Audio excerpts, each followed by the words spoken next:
All right, these are instructions for using the video system located in the cafeteria.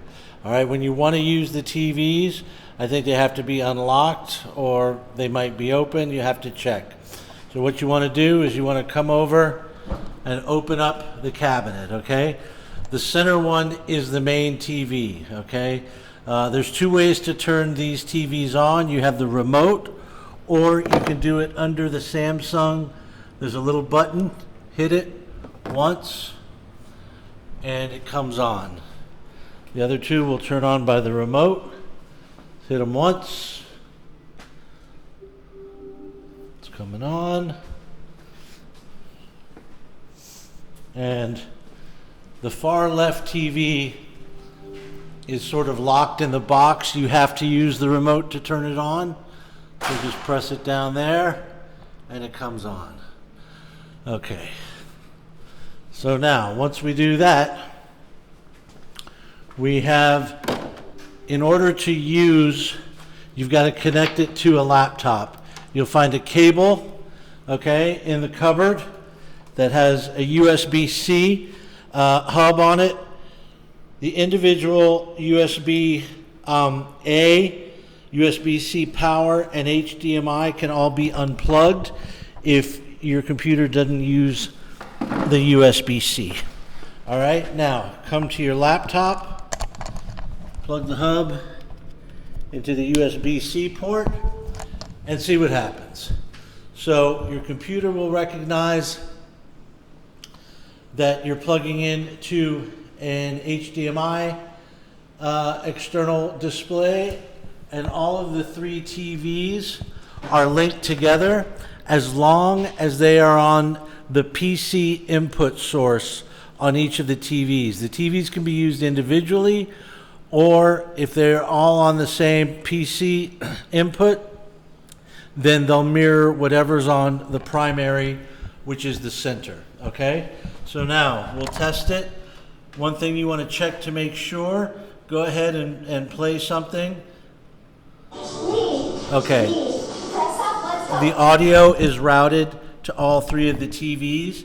If for some reason your audio is not going to the TVs, go over to your system settings, go to sound, okay, and make sure it's set to the HDMI output, okay? If it's not, if it's still saying speakers or something else, it won't go to the HDMI. Just click the HDMI on, and it should route to that automatically. And then you can control the sound output out of each of the individual television sets, okay? Now, let's say you want to run a Zoom meeting, okay? Go ahead and open up your Zoom app on your device, or it can be Teams or Google Hangouts, any web conferencing, okay? And you're gonna start a meeting, okay, or join a meeting. It should default, okay, to the AMX camera. We're gonna start the meetings, okay? So what you're gonna wanna see in your settings in Zoom, you come down to the lower left area, and if we go to the camera icon, it wants to be set to AMX Ascendo Vibe, okay? Now, if we go to the sound icons, for the microphone, it wants to be set to AMX Ascendo Vibe. Then for the speaker, it wants to be set to USB audio codec, okay?